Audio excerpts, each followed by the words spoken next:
Welcome back to R for Economics. At times, you might want to section up your data and cut it or into different sections, or provide input on what type of data you have. So let's make a series x is equal to 1 to 20. And here we can see it's an integer 1, 2, 3, 4, 5, all the way up to 20.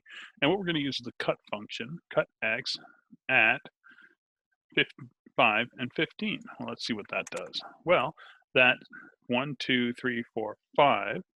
And then here we can see that anything greater than 5 and up to and including 15 are given this indicator saying 5 and given this indicator.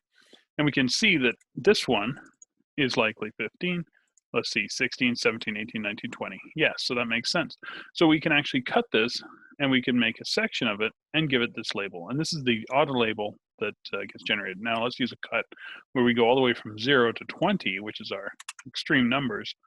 And we can see that 0, 0 to 5, 0, 0, 0, all the way up to 20. So we can see, and it's giving us the levels that we have as an output. So let's do 3 different labels: 0 to 1 to 5, 6 to 15, and 16 to 20, and then use those labels and apply it to what we just did. As we can see, 1, 2, 3, 4, 5. Those ones will be 1 to 5, and then the rest are all as you would expect. Okay, so we can do that. We can also do 2 labels where we cut this thing in half. And what this will do is it'll choose the half point, the midway point, which should be 10. And we have smallest half. And then here we can see that it breaks into the largest half. And this is cut the series into 2. If we want 4 labels, let's say we want the quantiles, 4 quantiles, then we can cut it into 4. And it's going to be putting it into 4 different bins. So let's just run that. We can see it's quantile 1, 2, 3, 4. 1, 2, 3, and 4. And here we've got the levels that are indicated as well. Now what happens if we do this to a data frame? So we can actually generate this, and we can data frame these up. We can have X on our labels.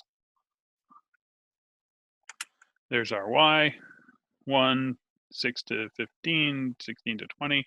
First half, smallest half, largest half, and we can add to that if we wanted to with the 4 labels, using the 4 label one. And we can see that we've got the quantiles in there as well. So this allows us to break up and actually provide useful information if we want to separate it up and maybe identify certain parts of the data using the cut function. Great, and we'll see you in the next video.